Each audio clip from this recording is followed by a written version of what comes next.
نہیں تھا, ہر ایک کے یہاں ماں باپ سے حسن سلوک کا حکم تھا, قتل اولاد جائز نہیں تھا, کسی کے یہاں بے حیائی جائز نہیں تھی, اور کسی کے یہاں قتل کرنا جائز نہیں تھا. یہ ایسے احکامات ہیں جو متفق علیہ ہیں, سارے انبیاء کی معمول بھی سنت ہے. اللہ نے تعقل کا حکم دیا, تعقل عقل استعمال کرنا ہے. کیوں؟ ان چیزوں میں آدمی سوچتا نہیں. شرک میں کیا خرابی ہے؟ ماں باپ کی بات نہیں مانا تو کیا ہوا, یہ بھی ایک انسان ہے. تعقل کی دعوت دی, تعقل میں سمجھ میں آتا, عقل کریں گے استعمال تو دکھائی دے گا. جس میں نے عرض کیا ساری نعمتیں اللہ کی ہیں, اب اس کے ساتھ اللہ کے غیر کو برابر کرنا عقل مانتی ہے کیا اس کو؟ ماں باپ شفیق ہوتے ہیں, اولاد کا بھلا چاہتے ہیں, پھر بھی ان سے تکافات چل رہی ہے تو عقل مانتی ہے اس کو؟ اس طرح سے ان مسائل میں تعقل کی ضرورت. ایسے ہی قتل اولاد میں جب اس کا وعدہ اوپر سے ہے تو آپ قتل کیوں کرتے؟ یہی حال بے حیائی کا ہے. بے حیائی کے بارے میں بڑے ہی نرم الفاظ نبی صلی اللہ علیہ وسلم نے استعمال کیے ہیں سمجھاتے ہوئے. قصہ یاد ہوگا آپ کو, مگر آپ جلدی بھول جاتے ہیں کیونکہ ناگے ناگے ساتھ ہیں نا, ہم پابندی ساتھ ہیں, آپ تو ناگے ناگے ساتھ ہیں, کوئی کام نہیں تو آ جاتے ہیں, اور ہمیں آواز خراب تو بھی آنا پڑتا, چھٹی نہیں ہے ہماری. تو حدیث یاد کیسے ہوگی؟ پابندی سے ہوگی, بار بار سننے کے بعد ہوگی.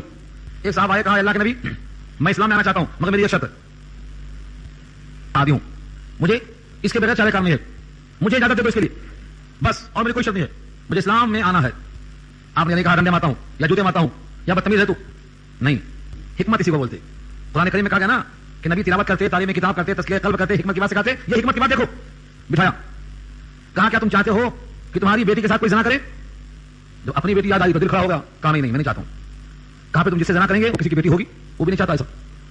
پھر پوچھا کیا تم چاہتے ہو کہ تمہاری ماں کے ساتھ کوئی زنا کرے؟ کہا نہیں چاہتا ہوں. کہا تم جس سے کریں گے زنا وہ کسی کی ماں ہوگی, کسی کی پھوپھی, ہر ایک کا رشتہ بتا دیا آپ نے, پھوپھی, خالہ, ماموں, ممانی, ایک ایک بتا دیا. آہستہ آہستہ جب ہر ایک کا رشتہ بتا کر پوچھا, اس کے بعد سینے پہ ہاتھ رکھ کر کہا اللہ اس کے سینے کو کھول دے. یہ تمام برائیاں اس کے دل میں منکشف ہو گئیں. اس نے کہا اب میں توبہ کرتا ہوں. اب مجھے احساس ہوا کہ جو جذبہ میرے دل میں میری بہن کے لیے ہے, میری ماں کے لیے ہے, وہی جذبہ ہر ایک کے اندر ہوتا ہے. اگر زانی کوئی بات سمجھ میں آ جائے تو وہ غلطی نہیں کرے گا. یہی تعقل ہے, یہی تعقل ہے. ذالکم وصاکم بہ لعلکم تعقلون, تعقل اسی کا نام ہے. ذرا سوچو, عقل استعمال کرو, ان اوپر کے تمام گناہوں میں غور کرو, سمجھ میں آ جائے گا. اللہ کے برابر جب کوئی نہیں ہے ذات اور صفات میں, قدرت میں, اختیار میں, تو تم کسی کو برابر لائیں گے تو کیا انصاف ہے؟ یہ دل بولے گا انصاف نہیں ہے, یہ تو شرک کا ابطال ہو گیا. اس کے بعد دوسری آیت اور تیسری آیت میں یہی مضمون ہے. میں نے کہا 10 باتیں ہیں, 10 میں سے ابھی آپ نے ایک آیت سنا ہے. ابھی مال یتیم سے قریب مت جانے کا حکم ہے. یہ مضمون تھوڑا طویل ہے اور وقت صرف 5 منٹ باقی ہے. اور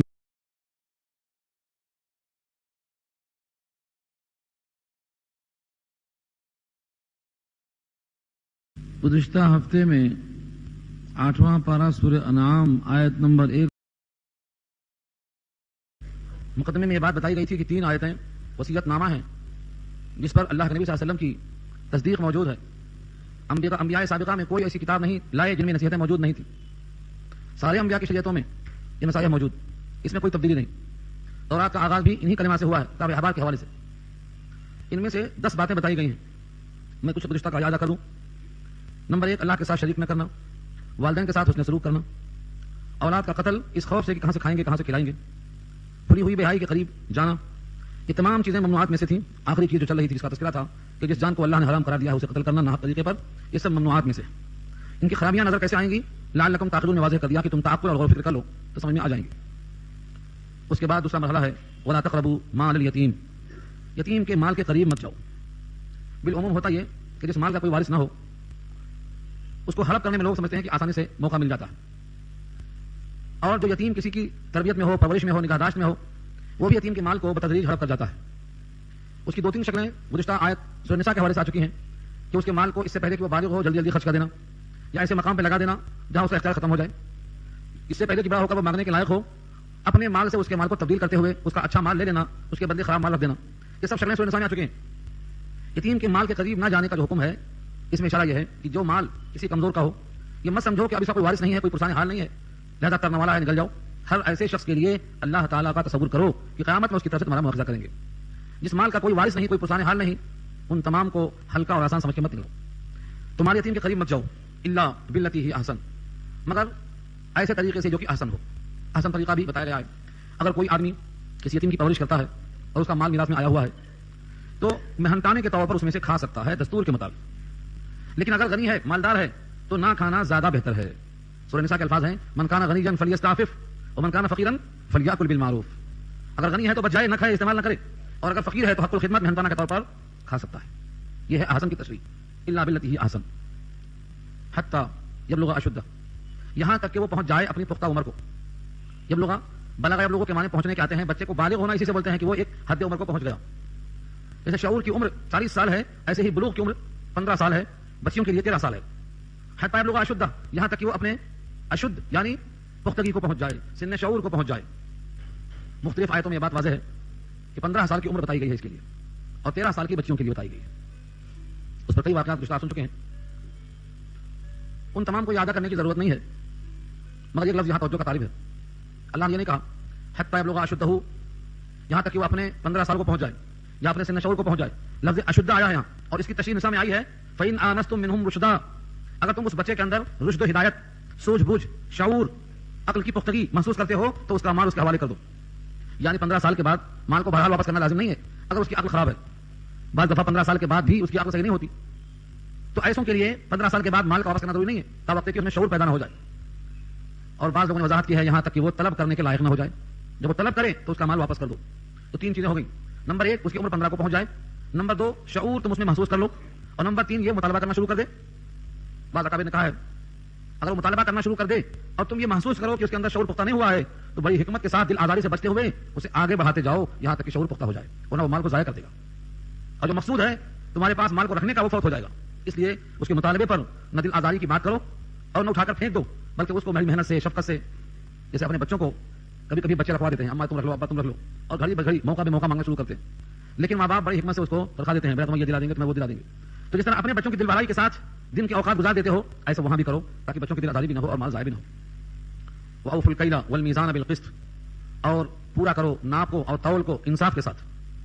کیل وہ چیزیں جو ناپ کر دی جاتی ہیں، جیسے دودھ ہے ناپتے ہیں لیٹر سے، تیل ہے، اور بعض چیزیں ایسی ہیں جو تولی جاتی ہیں. اور انہی دونوں کے حکم میں ہے وہ چیزیں جو گن کر دی جاتی ہیں، تو ناپ کر دی جائیں، تول کر دی جائیں، گن کر دی جائیں، 2 سے 4 سے 5 سے جہاں عدد کا حساب ہو. ان تمام کے اندر حکم یہی ہے اوفو، پورا پورا دو، بالقسط، انصاف کے ساتھ. قرآن کریم میں یہ مضمون کئی مقام پہ آیا ہے. خود سورہ رحمان میں بھی مضمون ہے، سورہ حدید میں ہے، یہاں بھی ہے، سورہ مائدہ میں گزر چکا ہے. انصاف اللہ کو بہت پسند ہے، اس لیے دیتے ہوئے کسی کا حق مت مارو، پورا پورا دو. نبی صلی اللہ علیہ وسلم اس پر بہت سخت کلام فرماتے تھے. ایک بار بازار میں گئے، یا گیہوں کے تھیلے میں ہاتھ ڈال دیا، اوپر سے گیہوں سوکھا نظر آتا ہے اور نیچے نمی تھی، ہلکا ہلکا بھیگا بھیگا محسوس ہو رہا تھا. آپ نے کہا یہ کیا ہے؟ یہ تو غبن فاحش ہے، نہیں ہے وہ، یا تم نے اپنے بھائی کو ٹھگنا چاہا. یہ کیا ہے؟ یہ وفاداری نہیں ہے، اس کا نام ہے غبن فاحش ہے، دھوکہ دینا. لا خلاف بھائی، دھوکے میں بھائی کو دھوکہ دینا جائز نہیں، منع کر دیا اس سے. اس قسم کی بہت سی مثالیں ملتی ہیں. ایک بار اسحاق تشریف لائے خیبر سے، 1 کلو بہترین کھجور تحفے میں پیش کیا. نبی صلی اللہ علیہ وسلم نے کھجوروں کو دیکھا، ایک کھجور بھی خراب نہیں تھی، سب اچھی تھی. پوچھا کہ خیبر کی تمام کھجوریں ایسی ہوتی ہیں؟ انہوں نے کہا نہیں، ہم نے 2 کلو کھجور دے کر 1 کلو حاصل کیا ہے. 2 کلو کم حیثیت کی ردی کھجوریں دے کر کے 1 کھجور 1 کلو حاصل کر لیا. آپ نے کہا ایسا مت کیا کرو، یہ تو سود ہے. 2 کلو کے بدلے 1 کلو لینا سود ہے، جبکہ دونوں کی جنس ایک ہے. 1 کلو گیہوں لے کر 2 کلو گیہوں سود، 1 کلو چنا دے کر 2 کلو چنا سود. اگر دونوں کی جنس ایک ہے تو یہ سود ہو جائے گا. ایسا کرو 2 کلو کھجوریں پہلے بیچ دو درہم کے بدلے، اور جو پیسہ ملے اس پیسوں سے کھجوریں خرید لیا کرو جتنا ملے. یہ شکل جائز ہے. ایک ہی جنس کی چیز میں کمی ذاتی کے ساتھ لینا جس کا نام تفاضل ہے، یہ بیع سود کہلاتی ہے، یہ جائز نہیں. اتنا حق تلفی کا لحاظ کیا ہے اسلام نے. اور ہمارے پاس لوگ دھوکہ دیتے ہیں. 2 آدمی کو بیچ میں اندھیرے میں رکھ کے فائدہ اٹھانا چاہتے ہیں، ایک خریدنے والا ایک بیچنے والا. یہ بیچ کا آدمی نہ خریدنے والا نہ بیچنے والا، کہ کیا یہ ٹھگنے والا کہلاتا ہے. قرآن کریم کی آیت میں ایسے شخص کے لیے جو مسلمان کی خیرخواہی نہ کرتا ہو بڑے سخت الفاظ استعمال ہوئے. مسلمان صحیح وہ ہے جو مسلمان کا خیر خواہ ہو. کچھ لوگ ایسا کرتے تھے کہ باہر سے غلہ آتا، بازار میں جو منڈی جگہ ہے بیچنے کی، وہاں آنے سے پہلے کچھ لوگ لپک کر آگے پہنچ جاتے تھے، اس کو اپنے قبضے میں کر لیتے تھے اور ان کو طے کر لیتے تھے. دیکھو بازار میں 2 روپے کلو ہے، ہم 4 روپے کلو بیچیں گے. بازار میں یہ مال ہے نہیں، لوگ ضرور خریدیں گے. آپ کو 2 روپے سے ہونا ہے، ہم دیں گے، تھوڑا صبر کرو. پھر وہاں سے لائے اور یہاں 4 روپے کلو بیچا، 2 روپے پر کلو نفع جیب میں رکھ لیا. لوگوں کو مال مہنگا پہنچا، مال لانے والے کو کم ملا، یہ بیچ کا آدمی بلا محنت کے ہوئے کھڑا. آقا نے فرمایا یہ احتکار، یہ جائز نہیں ہے. آگے بڑھ کر کے حاصل کر لینا اور بازار والوں کو دھوکہ دینا یہ درست نہیں ہے. حقیقت یہ ہے، یہاں تک فرمایا کوئی شہر والا گاؤں والے کا مال نہ بیچے. بخاری کے الفاظ ہیں وَيَبِيعُ الْحَاضِرُ لِبَادِيَةٍ، گاؤں والوں کا مال شہر والا نہ بیچے اس طرح دھوکہ دیتے ہوئے. ہاں خرید لے، خرید کر اپنے مقام پر لائے، اس کے بعد بیچ سکتا ہے وہ، مگر یہاں خریدتے نہیں. بیچنے سے پہلے نہ اس کا پورا محنتانہ ادا کرتے، نہ اپنے قبضے میں کرتے، نہ جگہ منتقل کرتے. یہ سب چیزیں ممنوع میں آتی ہیں. تو ناپ تول میں کمی کرنا منع ہے، بلکہ آقا کا ارشاد یہ ہے زن ورجح، تولو اور جھکتا ہوا تولو. جب کسی کو دو تو احسن طریقے سے ادا کرو. اس پر بڑی شدید وعیدیں ہیں. جس طرح مکمل دینے کا حکم ہے ناپ تول میں، ایسے ہی جو آدمی کی خدمت کرتا ہو اس کو کیا دینا ہے؟ پیسوں کے عوض میں کام دینا ہے. یہ بھی اگر اپنی خدمت میں کام چلائے گا، جان چلائے گا، وقت کم لگائے گا، پوری توانائی خرچ نہیں کرے گا، تو یہ بھی شخص حق مار رہا ہے. آج جتنے بھی سرکاری آفسوں میں ہیں، اللہ ماشاء اللہ تنخواہیں الگ ملتی ہیں، پھر بھی امید لگائے بیٹھے رہتے ہیں، رشوت کو حرام سمجھتے ہی نہیں. چلو ایک آدمی کا تصور نہیں ہے حساب کا اور جہنم کو مانتا ہی نہیں ہے، قبر کے عذاب کو تسلیم نہیں کرتا ہے، وہ ایسی غلطیاں کر لے تو کوئی حرج نہیں ہے، لیکن جس کو فکر آخرت ہے، اللہ کا یقین ہے، محشر کا یقین ہے، جہنم کا یقین ہے، حساب کتاب کا یقین ہے، نامہ اعمال کا یقین ہے، داہنے اور بائیں کا یقین ہے، ایسا شخص بھی لگا ہوا ہے رشوت کو آج لوگ حرام سمجھتی نہیں. اس لیے کیا ہو رہا ہے، وہ اپنی محنت کو جتنا واجب ہے نہیں پوری کرتے ہیں. یہ بھی تطفیف ہے. مجھے یاد آتا ہے امام مالک نے دیکھا ایک شخص نماز پڑھ رہا ہے، رکوع سجدے ڈنڈی مار رہا ہے، رکوع سجدے میں ڈنڈی مار رہا ہے، مطلب تیزی تیزی جلدی پڑھ رہا ہے جیسا کہ ہم لوگ پڑھتے ہیں. تو فرمایا امام مالک نے تفرقت فی الصلاۃ، تم نے نماز میں کوتاہی کی، تم نے اللہ کا حق مارا. نماز میں جیسا رکوع سجدہ مطلوب ہے ویسا نہ کرنا، یہ بھی تطفیف ہے. اس سے معلوم ہوا کہ جو آدمی جیسا معاہدہ کرے ویسا ہی اس کو دینا لینا چاہیے. دنیا عارضی ہے، اس کے فوائد عارضی ہیں، اس کی خاطر آخرت تباہ نہ کر لے. یہ پہلا ٹکڑا ہے اوفوا الکیل والمیزان بالقسط. اس کے بعد اس سوال کا جواب ہے. لوگ سوچتے ہیں یہ کیسے ہو سکتا ہے، نماز میں بھی، کام میں بھی، لین دین میں بھی، کاروبار میں بھی، ہر جگہ ہم فٹ ہوں، یہ کیسے ہو سکتا ہے؟ دنیا میں اتنے مراحل ہیں، اتنی مشکلات ہیں، اتنی جگہوں پر ہمیں ایسا کرنا پڑتا ہے. اللہ نے اس کا جواب لگے ہاتھوں دے دیا. فرمایا لا نکلف نفسا الا وسعها. ہم کسی کو اس کی طاقت سے زیادہ مکلف کرتے ہی نہیں. ہم نے بیل سے نہیں کہا کہ نماز پڑھنا تم پر فرض ہے، ہم نے انسانوں سے کہا نماز پڑھنا فرض ہے. ہم نے غریبوں سے نہیں کہا کہ تم پر زکات دینا فرض ہے، مالداروں سے ہم نے کہا زکات دینا فرض ہے. جو حج کی طاقت نہیں رکھتے ان سے نہیں کہا کہ تم پر حج کرنا فرض ہے، جو وہاں پر پہنچنے کی طاقت رکھتے ہیں ان پر نماز کو ہم نے فرض کر دیا، حج فرض کر دیا. جو کمزور ہیں ان سے نہیں کہا کہ تم پر جہاد فرض ہے، جو جہاد کے لائق ہیں ان پر جہاد کو فرض کر دیا گیا ہے. کون سا عمل ہے جس کے بارے میں آپ کہہ سکتے ہیں کہ رب کریم کا یہ حکم ہے جو ہماری طاقت سے باہر ہے؟ کون سا حکم ہے؟ یہ ہے ان تمام سوالوں کا بہت ہی چبھتا ہوا جواب. لا نکلف نفسا الا وسعها. ہم کسی جان کو مکلف نہیں بناتے مگر اس کی وسعت کے مطابق. وسعها اس کی وسعت کے مطابق. جو آدمی جتنے ظرف کا ہوتا ہے اللہ تعالیٰ اس کو اتنا ہی مکلف بناتے ہیں. مجنون ہو گیا، نمازیں اس کے اوپر ختم ہو گئی. بے ہوش ہو گیا، بے ہوشی اتنی بڑھ گئی کہ 5 نمازوں کے اوقات گزر گئے، نمازیں معاف ہو گئی. رب کریم نے ہر انسان کی صلاحیت، اس کی حیثیت، اس کی استعداد دیکھ کر حکم کو لگایا ہے. تو یہ ہے واضح ان تمام سوالوں کا جواب. لا نکلف نفسا الا وسعها. ہم کسی بھی جان کو مکلف نہیں بناتے مگر اس کی وسعت کو دیکھ کر. دیتے ہیں قضا خار 12 خار دیکھ کر. کتنا پی سکتا ہے اتنا ہی پلاتے ہیں، زیادہ نہیں پلاتے ہیں. قرآن کریم جس نبی کو عطا کیا گیا ان کا صریح اعلان یہ ہے کہ سارے انبیاء میں سب سے زیادہ مصیبتیں بلائیں میرے اوپر آئیں. کیوں؟ اشد الناس بلاء الانبیاء. ساری انسانیت میں سب سے زیادہ مصیبتیں انبیاء پہ آئیں اور ان میں سب سے زیادہ نبی صلی اللہ علیہ وسلم پر آئیں. کیوں؟ کیونکہ اللہ تعالیٰ نے آپ کے قلب میں اتنی ہی وسعت رکھا تھا، اتنا ہی صبر، اتنا ہی تحمل، اتنا ہی قربت، اتنا ہی لگاؤ، اتنا ہی اخلاص، اتنا ہی محبت لگا کے رکھا تھا. اس واسطے عطا فرمایا. کبھی سیرت النبی کو پڑھتے ہوئے گزر جاؤ کہ اس جسم پر اللہ کی خاطر پتھر برسائے گئے لیکن زبان نے شکوہ نہیں کیا. جسم سے خون نکلا، دانت ٹوٹ گئے، نڈھال ہو کے پڑ گئے، لوگوں نے کہا بھی کہ بد دعا کر دو، مشورہ بھی دیا، لیکن زبان پر اللہ کی طرف توجہ بڑھ گئی. کیا اللہ یہ سارے معاملات، یہ ساری دنیا کی مصیبتیں ہیچ ہیں اگر تو راضی ہے. مجھے ان تمام کی کوئی پرواہ نہیں ہے.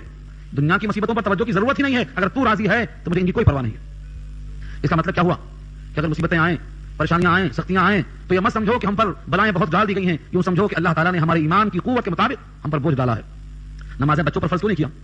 حائضہ پر نمازیں فرض کیوں نہیں کیا؟ روزے ان پر فرض کیوں نہیں کیا؟ مسافر روزے معاف کیوں کر دیا؟ یہ ساری چیزیں سمجھیں گے تو آپ کو سمجھ میں آئے گا رب کریم نے ایک ایک نقطے کا لحاظ کیا. کس کو کون سا حکم دیں، کون سا کام بتائیں اس کو. خود محاورہ ہے تمہاری زبان پر کہ اگر درخت پر پھل نہ ہو تو پتھر کوئی نہیں پھینکتا. انہیں درختوں پر پتھر پھینکا جاتا ہے جس سے بادام ٹوٹتے ہیں، جام ٹوٹتے ہیں، آم ٹوٹتے ہیں. جس پر کچھ بھی پھل نہیں ہے وہاں پتھر کون پھینکتا ہے؟ تو اللہ تعالیٰ ہر بندے کی طاقت کو دیکھ کر اس پر مسلط کرتے ہیں. کیا کرنا؟ کبھی فاقہ کروایا آپ لوگوں سے؟ کیوں نہیں کروایا؟ نبی سے فاقہ کروایا، صحابہ سے فاقہ کروایا. کبھی پتے کھائے اللہ کی خاطر؟ آپ نبی کے ساتھیوں سے شابے گھاٹیوں میں 3 سال تک پتے کھایا. کیوں؟ معلوم تھا یہ پتے کھا کر بھی اپنے رہیں گے. یہ پتے کھا کر اور ان کے پیخانے سے مینگنیاں نکلیں گی، بکریوں کی مینگنیاں نکلیں گی، پھر بھی اپنے ہی رہیں گے، بفر کا مخالف نہیں ہو جائیں گے. آج کا مسلمان تو تھوڑا سا دعا کرتا ہوا تو ہوا، ورنہ بولتا کیا دعا کر دیں گے، پتے تک کیا دعا، یہ دعا پڑھو وہ دعا پڑھو، کچھ اثر نہیں ہو رہا، فوراً بیزار. تو ہمارا ظرف بہت کمزور ہے. جتنا جس میں ظرف ہے اتنا ہی وہ خاموش ہے. دریا میں آواز بہت آتی ہے، سمندر کی گہرائی کے حساب سے دیکھو کبھی سوچ کر. تو صحابہ کرام کی مشقتیں، انبیاء کی مشقتیں، اہل اللہ کی مشقتیں، ان کی ہجرت کر جانا، وطن چھوڑ دینا، یہ سب ان کے ظرف کے اعتبار سے تھا. آج کتنے لوگ ہیں ان کا ظرف بہت ہلکا ہے. کم ظرف آدمی زبان سے جلدی شکوے شروع کر دیتا ہے، اور جس ذات نے سب کچھ عطا کر دیا ہے اس کی مخالفت پہ آمادہ ہو جاتا ہے. ہمارے ایک بزرگ نے بتایا تھا انار دانہ جس چھلکے میں محفوظ رہا، جب اس دانے کے اندر ذرا بڑا پن آ گیا، سختی آ گئی، تو انار کے اس دانے نے اس کے چھلکے کو پھاڑ کے چیر دیا جس کا تحفظ اس کو حاصل تھا. یہ کم ظرف کی مثال ہے. جس اللہ نے وجود بخشا ہے، جس کے سائے عاطفت میں غذا اور حیات ملتی ہے، طبیعت کے خلاف ذرا ہوتے ہی اسی کے خلاف پڑ جاتا ہے. کہاں کی نماز، کہاں کا شکریہ، اور کہاں کی تلاوت، کہاں کا صدقہ، بفر جاتا ہے. لیکن وصول رکھا اللہ نے، ہم طاقت سے بڑھ کر حکم لگاتے ہی نہیں. لا نکلف نفسا الا وسعها. جتنا جس کو صبر کرنا آئے سمجھ لو کہ وہ عند اللہ اتنا ہی بڑا بن گیا. اور جس کو صبر کرنے کی توفیق نہ ہو، جس میں تحمل اور ضبط کا مادہ نہ ہو، جس کی زبان پر جلدی گالی گلوچ آ جائیں، وہ سمجھ لو بڑا ہلکا ہے، خفیف العقل ہے، اللہ کے پاس کوئی مقام اس کا نہیں ہے. لا نکلف نفسا الا وسعها. ہم اس کی طاقت دے کر مکلف بناتے ہیں. آگے فرمایا وَإِذَا قُلْتُمْ فَاعْدِلُوا وَلَوْ كَانَ ذَا قُرْبَىٰ. جب تم کچھ کہو، قلتم تو فعل ماضی ہے نا، قارا قلتم جب تم نے کہا، نہیں، اذا داخل ہونے کی بنا پر یہ ماضی مستقبل کے معنی دیتا ہے. وَإِذَا قُلْتُم جب تم کہو، فَاعْدِلُوا تو اس کہنے میں عدل کرو، اس کہنے میں عدل کرو، انصاف کرو، حق کی بات کہو، خدا لگتی بولو. وَلَوْ كَانَ ذَا قُرْبَىٰ اگرچہ وہ تمہارا قرابت دار ہو جس کے خلاف بات پڑتی ہے. وَلَوْ كَانَ ذَا قُرْبَىٰ اگر وہ تمہارے خلاف پڑتی ہو. یہاں تو اتنا ہی کہا سورہ مائدہ میں گزر چکا ہے. اگر تمہارے سچ بولنے کا نقصان پہنچتا ہو بظاہر تمہارے باپ کے خلاف, تمہاری ماں کے خلاف, تمہارے قرابت دار کے خلاف, خود تمہاری ذات کے خلاف, تو سن لو ان سب سے اللہ زیادہ حقدار ہے کہ اس کا لحاظ کیا جائے. ان سب سے زیادہ اللہ حقدار ہے. آدمی جھوٹ کیوں بولتا, انصاف کو چھوڑتا کیوں؟ اس لیے کہ بظاہر نقصان دکھائی دیتا ہے, اپنا, اپنے بیٹے کا, باپ کا, ماں کا, بیوی کا, بھانجے کا, ماموں کا, ان تمام کا نقصان دکھائی دیتا ہے, اس لیے انصاف کی بات چھوڑ دیتا ہے. اللہ نے کیا فرمایا ہے؟ فاللہ اولا بہما, فاللہ اولا بہما, اللہ ان دونوں سے زیادہ حقدار ہے کہ تم اس کو خوش کرنے والی بات کرو, ان کو خوش کرنے کی بات مت کرو. ولو کان ذا قربا, کبھی بھی موقع آتا ہے, مقدمہ ہے, چلو بھائی ماموں جیتے ہیں جھوٹ بول دو, انصاف کی بات نہیں ہے.